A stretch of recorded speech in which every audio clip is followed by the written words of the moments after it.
En nuestro informe de balance de los 2 años del presidente Gustavo Petro, hicimos un análisis de las principales promesas de campaña y encontramos promesas cumplidas, promesas no cumplidas y promesas que van a medio camino o que tienen algunos peros. Vamos a contarles cuáles son cada una. Donde tiene un registro de mayor cumplimiento de sus promesas de campaña es en materia económica. Ahí el presidente Petro prometió textualmente en campaña disminuir la inflación a través de la reducción de los precios de los alimentos, y en esto ambas cosas han sido cumplidas. Se ha bajado el precio de los alimentos y también efectivamente la inflación, si bien no ha tenido una gran caída, se ha mantenido controlada y ha tenido una tendencia a la baja, aunque en esto, por supuesto, pues toda la política antiinflacionaria del Banco de la República también ha contribuido a esta situación. Lo segundo, reformar el sistema pensional a través de un modelo de pilares. La reforma pensional aprobada efectivamente tiene un modelo de pilares, por lo cual esta promesa puede considerarse cumplida.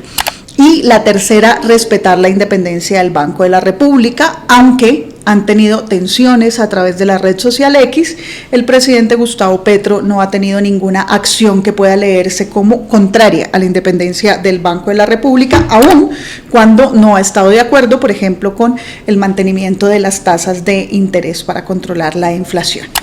Ahora, las cumplidas, pero gravar a los ricos, a los más ricos del país. Bueno, la reforma tributaria no solamente gravó a los más ricos del país, sino también a una amplia porción de la clase media, pero además ha tenido serios problemas en el recaudo, lo cual tiene al gobierno en un apretón fiscal.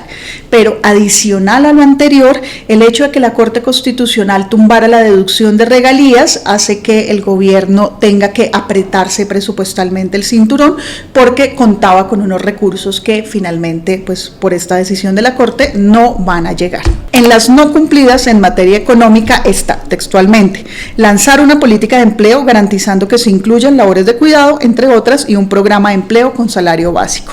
En esto, toda la energía la concentró en la reforma laboral, que no necesariamente incluye programas para incentivar el empleo y menos para incentivar el empleo formal. Sobre esto, varios empresarios y gremios han tenido dificultades. Ya veremos cómo avanza la reforma laboral en el Congreso de la República. Donde no ha estado también la cosa es en las promesas sociales. En esto tenemos como cumplida la promesa de pasar de 4 a 14 billones la inversión en educación. Efectivamente, la inversión en educación fue de 57 billones de pesos para el 2023, 6.3 billones de inversión y 70 billones para el 2024, con 6.2 billones de inversión apropiados por el Ministerio de Educación.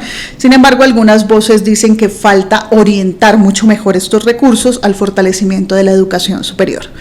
Y la compra de tierras para la reforma agraria, pese a todos los ruidos que hay alrededor de este tema, sí se ha avanzado sustancialmente en formalización y en gestión de tierras, que puede contribuir a que se considere como cumplida el asunto de la compra de tierras para la reforma agraria.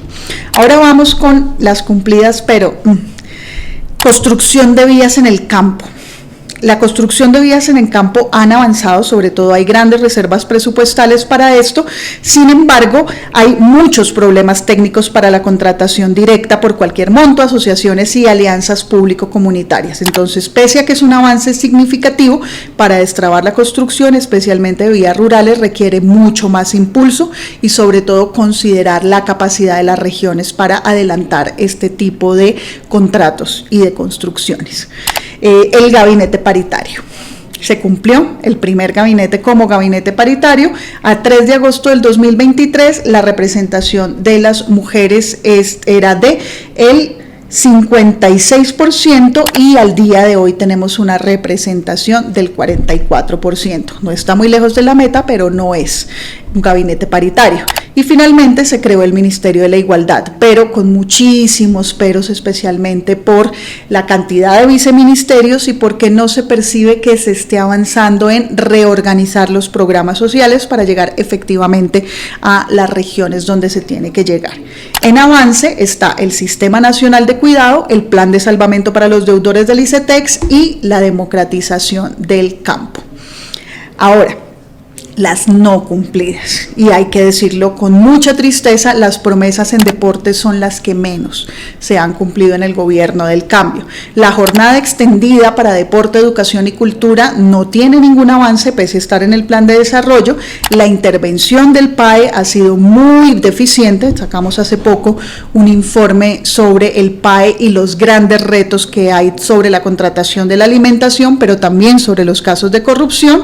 Eliminar el servicio militar obligatorio, no se ha logrado que este proyecto de ley pase en el Congreso.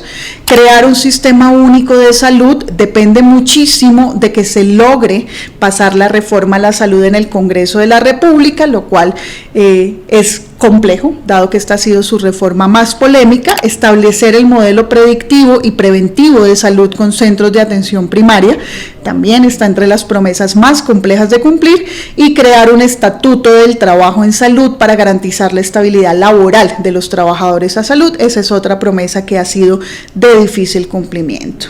Ahora, en paz y derechos humanos. Efectivamente, la promesa de proteger la vida de líderes, lideresas y defensores de derechos humanos es una promesa que no ha tenido un cumplimiento tan importante como se esperaba en el gobierno del cambio. Si bien ha disminuido el asesinato de líderes y defensores de derechos humanos, no es suficiente para decir que estamos protegiendo la vida de los líderes y las lideresas y los defensores de derechos humanos. Especialmente en las políticas de prevención y protección hace falta mucho más énfasis y mucho más compromiso gubernamental. Y en la política de paz total, pues los invitamos a ver nuestro informe de varias páginas sobre el balance de la paz total a 2 años del gobierno, donde mostramos que si bien hay avances, hay muchos cuellos de botella que impiden que la paz total llegue a buen puerto. En las no cumplidas está implementar el acuerdo de paz del 2016, donde efectivamente hasta 2 años después se empezaron a ver los grandes huecos y las necesidades que hay para por fin arrancar el cumplimiento de este acuerdo en donde lo dejamos, considerando que los 4 años de Iván Duque fueron 4 años prácticamente perdidos. Ahora, en seguridad y defensa hemos cumplido mejoramiento de las condiciones para la fuerza pública. Esto ha sido muy importante.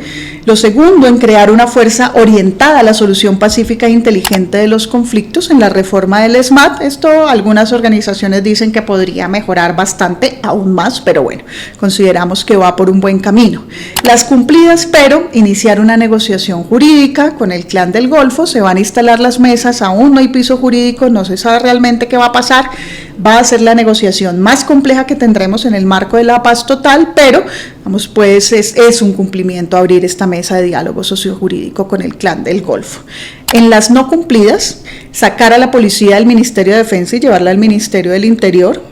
Algunos consideramos que ha sido una buena idea no insistir en esta promesa de campaña. Modificar la política de ascensos en el ejército teniendo en cuenta el mérito. Sabemos que va por buen camino, pero aún no hay nada concreto que se pueda mostrar por parte del gobierno para asegurar su cumplimiento, y transitar de una economía que explota y mata a una economía productiva para la vida. El reto más grande de la paz en Colombia son, efectivamente, como lo ha dicho el presidente Petro, las economías ilícitas y la capacidad de la sociedad para proveer de forma lícita economías que funcionen para la gente. En esto no solamente es el presidente Petro, todos hemos estado fallando. Y finalmente, las promesas medioambientales. Ratificó el acuerdo de Escazú, está por un muy buen camino la transición energética y la descarbonización de la economía. Ojo, necesitamos mucho más impulso en sectores estratégicos como por ejemplo el hidrógeno, y para garantizar ya no solamente la base, sino que arranquen los proyectos de energía eólica con respeto a la comunidad y con una perspectiva de derechos humanos, pero que empiecen por lo menos a un nivel de pilotos, así como las comunidades energéticas. Y la prohibición del fracking y yacimientos no convencionales se va a presentar por 5ª vez en el Congreso de la República. Esperamos, por el bien del planeta y de Colombia, que por fin logre pasar. Si quieren conocer más de nuestro balance de los 2 años y saber, por ejemplo, cómo va seguridad, cómo va transición energética, qué pasó con las promesas a los jóvenes y a la cultura, el top de ministerios que lo hicieron bien, los que no lo hicieron bien en ejecución presupuestal, ingresen a www.pares.com.co y ahí encontrarán el informe completo, 2 años del gobierno del cambio.